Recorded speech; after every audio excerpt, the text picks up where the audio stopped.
Sa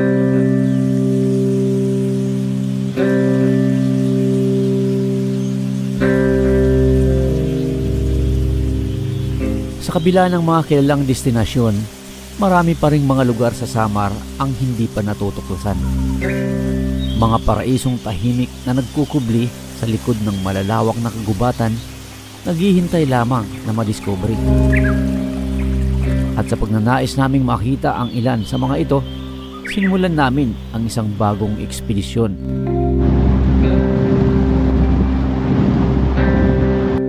Mula sa Calbayog City, bumiyahe kami ng mahigit 40 kilometro patungo sa isang hindi pa namin napupuntahang lugar sa Barangay Makatingog.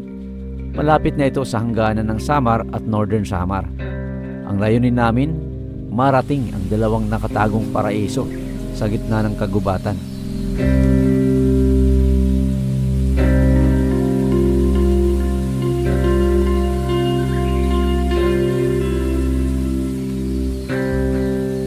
Mahigit 2 oras kaming naglakad sa makapal na gubat.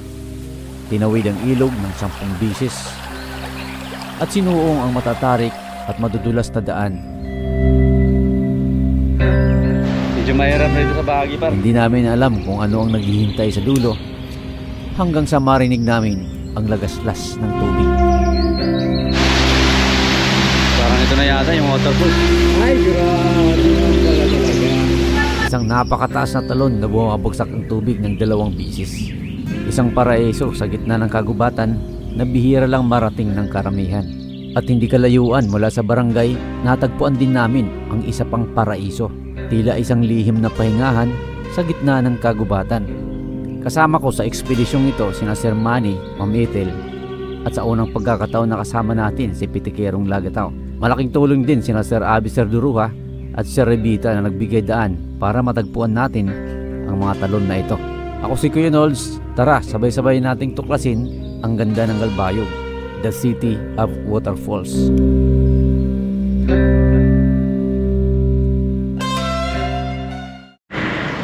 Alright, good morning Calbayog. It's Sunday. Wala mo kung anong pitch na ngayon. March 18. See. Nandito kami sa Calbayog para sa isang makasaysayang adventure na naman. Kasama natin si Pitikerong Lagataw. Hello. Hindi kami nakahike sa Osodibuan, sa Mount Torao. So pumunta kami dito sa Calbayog gabi pa. So ngayon lang ako nakapag-video. Ngayon mag-hike kami sa ilang waterfalls dito. Baka mapunta natin yung nag-trending ngayon na waterfalls na pinost ni Sir Revita. Jollibee lang kami, pero take out na lang, preparation. Yung problema namin, pagkain namin sa nagperang krokod. Tulo 25 sir, pwede 7.50. Tulo 25. Nagpera man. 20, pwede tulo 50 ang puto. Pera di? Kuan sir, 7.50. Pera na ito? 50. Baon natin muna sa taas kasi mag-hike kami, wala kaming kain na dala. Bibingka, latik, tapos kuhan, krokod. Dito na kami kakain sa sasakyan pa. Sinabahan pala tayo ni Sir Laido dito sa Calbayog City. So siya yung nag-sikaso sa atin sa hike natin. Kaya sag ka na yun eh.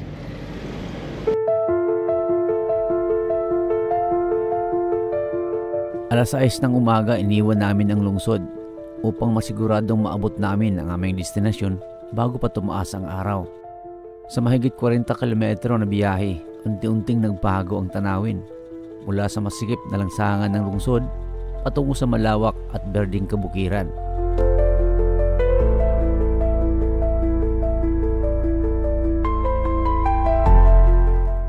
Ito siya kakuan. May landslide mo sa gilid, Sa may Barangay Pilar, ipinasilip sa amin ni Sir Abi Sir ang isang napakahalagang talon, ang Panas Falls, na siyang pangunahing pinagkukunan ng tubig ng Calbayog City. Hindi lang ito isang natural na tanawin, kundi isang napakahalagang bahagi ng buhay ng mga tagalungsod. Ang haba ng kalsada nila sa gitna ng barangay nila, hindi pa kami nakakalagpas ng. Dito na kami sa Barangay Makatingog. Alam, Makatingog.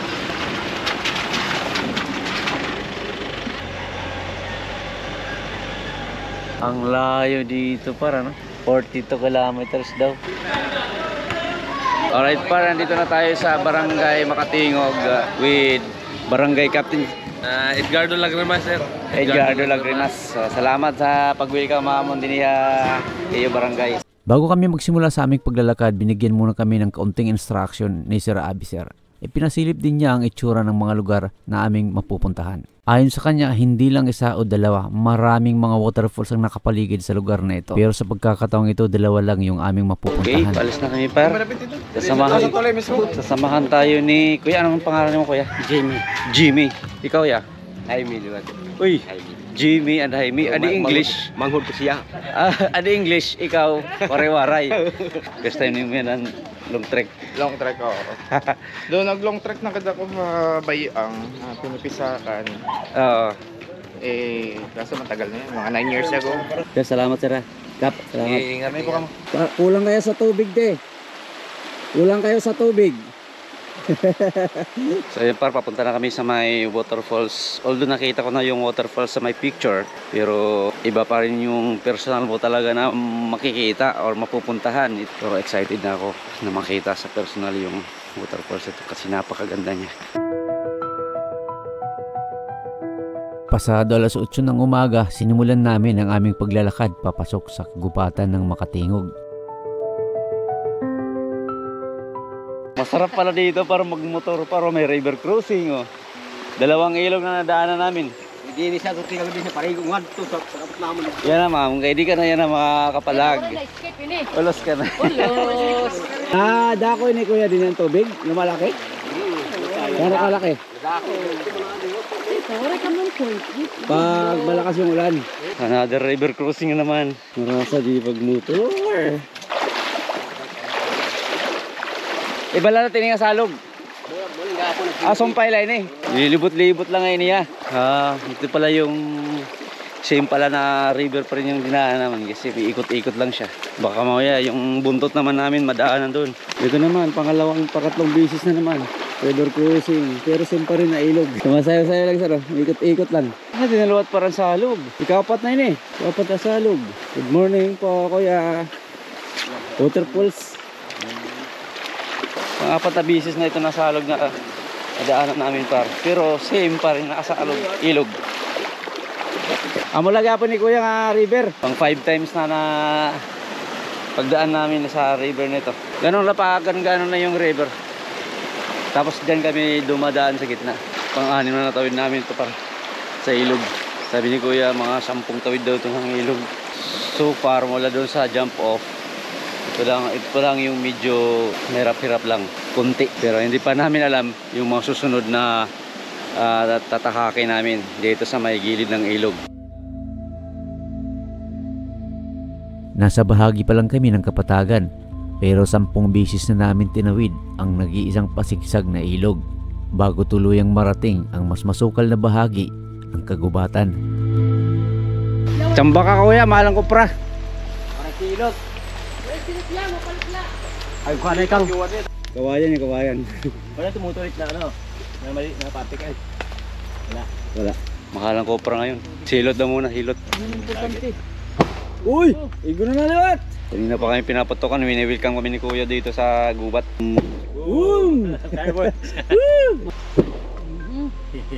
Sige lang ngayon. Iba-iba pa nito. Crossing the same river sa pang-8 bisis. Crossing the same river sa pang-9 na bisis. 10 daw to, di isa na lang. Crossing the same river for the 10th time. Same river pa rin. Medyo pahirap na lang, pahirap yung dinadaanan namin. Sige mo, model ka lang, mom. Habang lumalalim kami sa kagubatan, unti-unti ring nagbabago ang aming nakikita. Mas lalong lumalago ang mga punong nakapaligid sa amin. Mas lumilinaw din ang tubig ng ilog at mas nagiging presko ang hangin. Very nice.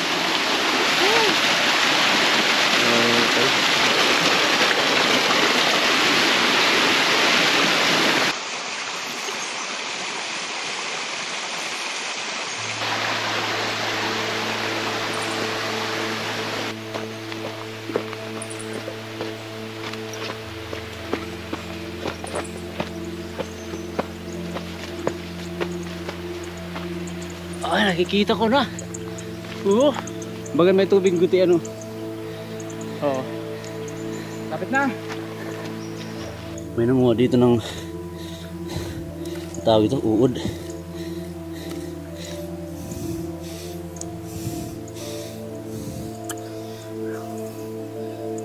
Dito sa banda.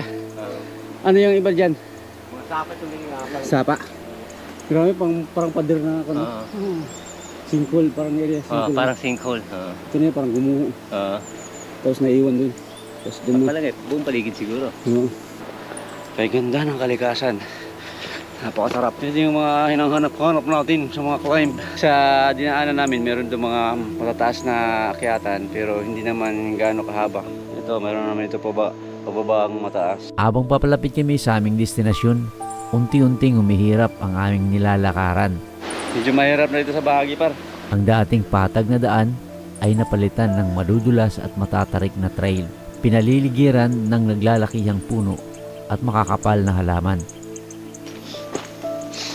Kaya to sa mga kahit wala pang experience sa trail. Sa mga beginner, kaya to. Easy lang. Ka nakakatakbo ng 10 to 15 kilometers daily, wag mo nang tangkain pumunta dito. Pag walang jogging. Pang 13 na ilog na maliit. Yun na, lapit na yata kami. Medyo may kahirapan din yung pag-hike dito mga par. Pero nakaka-enjoy naman sa trail. Basta sabi ko sa iyo, kayang-kaya dito ng mga beginners. Hindi ito scam. Matapos ang mahigit 2 oras na lakaran sa masukal na kagubatan, nagsimula na naming maramdaman ang bigat ng pagod.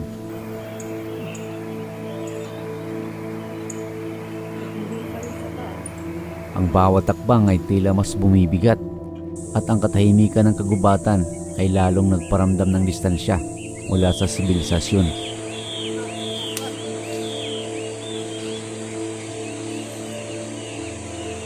Ngunit sa gitna ng aming pagod, isang tunog ang pumukaw sa aming diwa. Parang ito na yata yung waterfalls. Isang malakas na lagaslas ng tubig. Hindi kami sigurado kung gaano pa kami kalapit, pero ang tunog na iyon ay nagbigay sa amin ng panibagong lakas.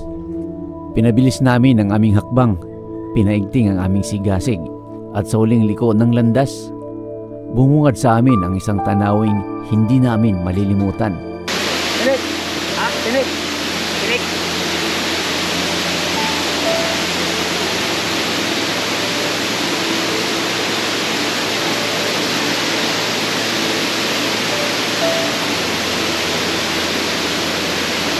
Madulas na yun. Lahat dito tayo, pero madulas pa.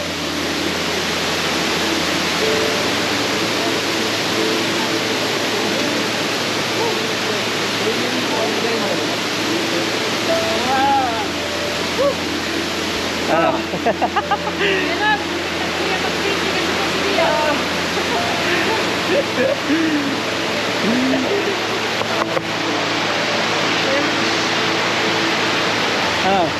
Hayop na pang beginner mo.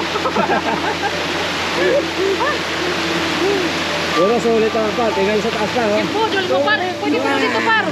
Mobile ko lang, yan. Ay, grabe naman pala talaga.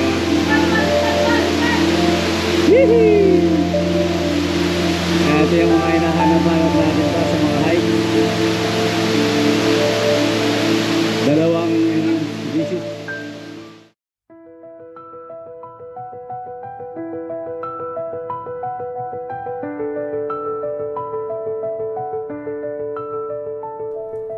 Ito ang tinatawag na Hirot Falls, na hinango ang pangalan mula sa salitang hirot or ingat. Matayog, malakas at kahanga-hanga.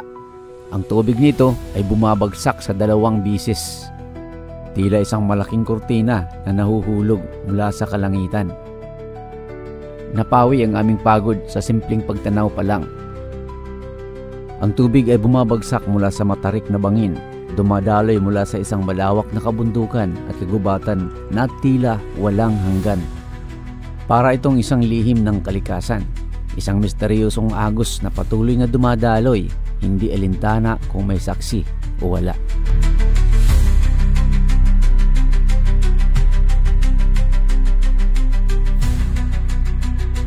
Hindi namin napigilan ang aming sarili. Lumapit kami, lumusong, sa malamig na tubig at pinamasa ang kakaibang ganda ng lugar. At habang nakatayo kami sa harap ng talon, isa lang ang nasa isip namin.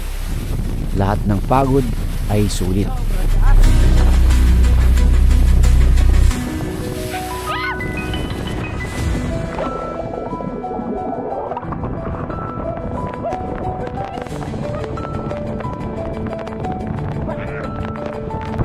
Napakaganda na, milig ka na, Panginoon. Ito dito, mayroon pang maliit na pulso. Ito.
Tapos na kami dito pa, check na yung tawag dito, Hirot Falls, check na. Tapos magti-trek na naman kami papunta pa Dapdap. sa Dapdap, sa isa pang waterfalls dito sa Calbayog. Very nice. Very beautiful. Ayos. Kapo tayo gamot ha. Sigurado ha.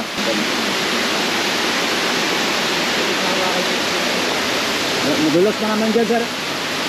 Madulas. Ganun po, hindi ka parang Tamak lang din naman, tamak lang din ha. Nautod na kasang gamot, pasapot na din naman eh. Dede. Skip pa ka din, skip pa. Oh.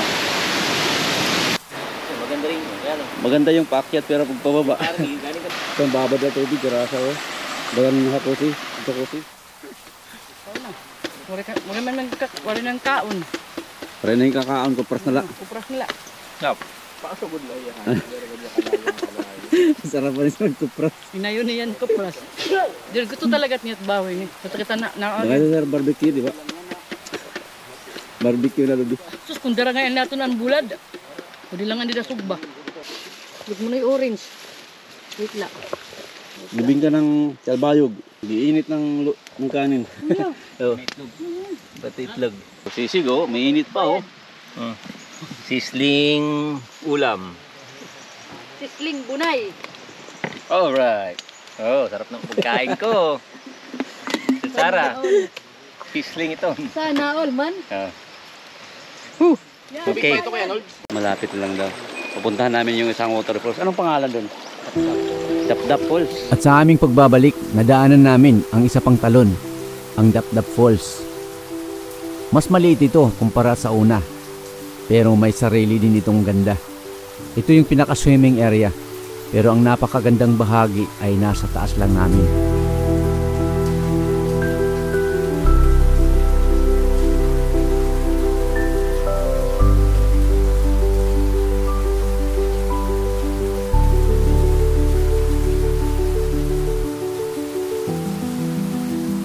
Ang tubig ng Dapdap Falls ay bumabagsak mula sa parehong malawak na bundok at kagubatan. Lumilikha ng isang kahangahangang tanawin. Ang natural na hugis ng talon ay tila inukit mismo ng kalikasan na nagbibigay dito ng natatanging anyo. Isa itong likas na obra na lalong nagiging kaakit-akit sa mata. Isang perpektong lugar para komunikta sa kalikasan at pansamantalang pagtakas mula sa ingay ng kabiyasan.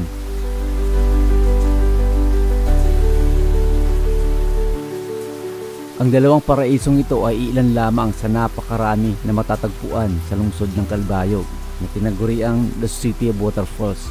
Marami pang hindi natutuklasan at hindi gaanong napupuntahan, mga likas na yaman na dapat mapanatili at maipakilala ng may pagpapahalaga at respeto sa kalikasan. Ang kagandahan ng likas ng Samar, mula sa matatayog na talon hanggang sa mayayabong nitong kagubatan, ay isang biyayang dapat nating ingatan.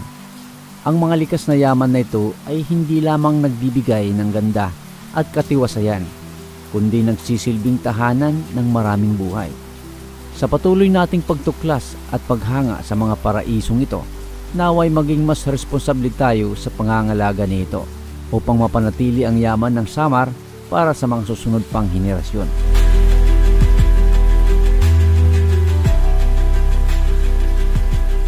Muli ako po si Kionolds para sa LifePoint TV. Maraming salamat sa pagsama sa aming paglalakbay.